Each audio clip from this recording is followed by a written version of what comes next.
नमस्कार साथियों। आज हम लोग जानेंगे ब्लड सर्कुलेटरी सिस्टम के बारे में, रक्त परिसंचरण तंत्र के बारे में। सीधी सीधी बात है कि परिसंचरण मतलब जा रहा है, क्या जा रहा है? रक्त जा रहा है, नाम से भी स्पष्ट है।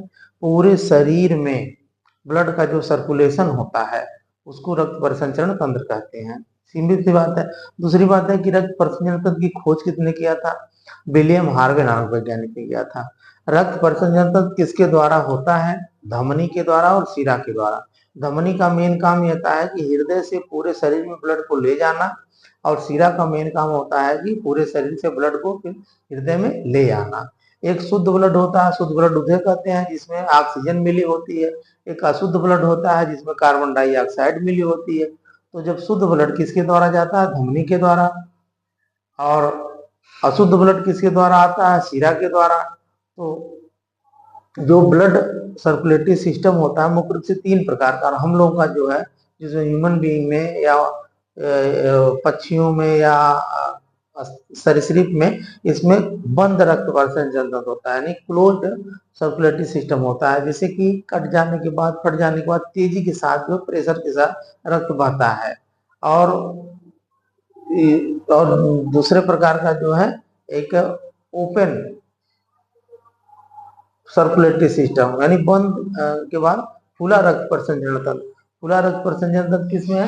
देखेंगे खुला रक्त परिसंचरण जैसे नली नहीं होती है उसमें, जैसे तिलचट्टा हो गया, कहीं उसको अगर आप दब जाता है तो पता ही नहीं चलता कि ब्लड एक तरफ से नहीं उसका निकलता है।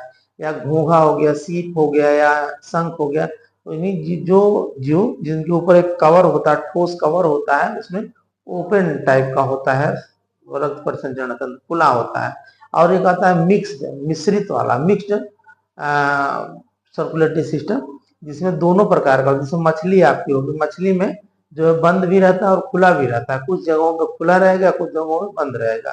तो इस तरीके से हो गया। फिर उसके बाद धमनी, धमनी के बारे में देख लेंगे। हृदय से रक्त को ले जाती है, दबाव तेज होता है, 120 गज होता है, रंग इसका लाल होता है, शरीर में अंदर पाई जाती है, थोड़ा सा नीचे धंसी होती है।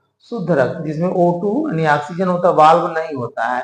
अपवाद के रूप में एक फुसफुस धमनी होती है जिसमें अशुद्ध रक्त होता है, इसको पल्मोनरी आर्टरी कहते हैं।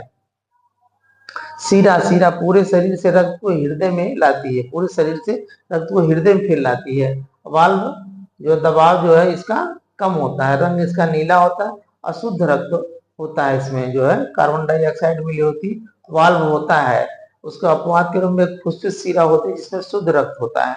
तो इस तरीके से बहुत छोटा सा टॉपिक था। फिर इसके बाद हम लोग जानेंगे, जब इसके जान गए इसके बाद जानेंगे हार्ट के बारे में पढ़ेंगे, तो उसमें क्लियर हो जाएगा कि कैसे कैसे ब्लड हो जाता है। वैसे हम जनरली ये जानते हैं कि हमारे बाएं साइड से शुद्ध ब्लड जाता है, इसीलिए खाना खाने के बाद सोने के लिए लोग बाएं साइड ही कहते हैं। तो बाएं साइड से शुद्ध ब्लड जो है जाता है, क्योंकि हृदय में 4 चैम्बर्स होते हैं, 2 आलिंद और 2 नीले, आर्किल और वेंट्रिकल।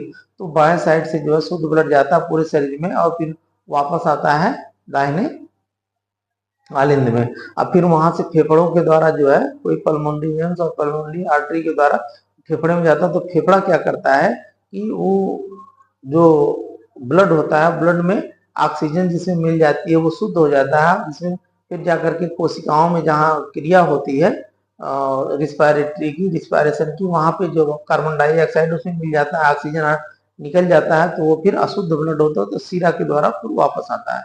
तो आज के लिए बस इतना ही, छोटा छोटा टॉपिक रहेगा तो समझ में आएगा। धन्यवाद।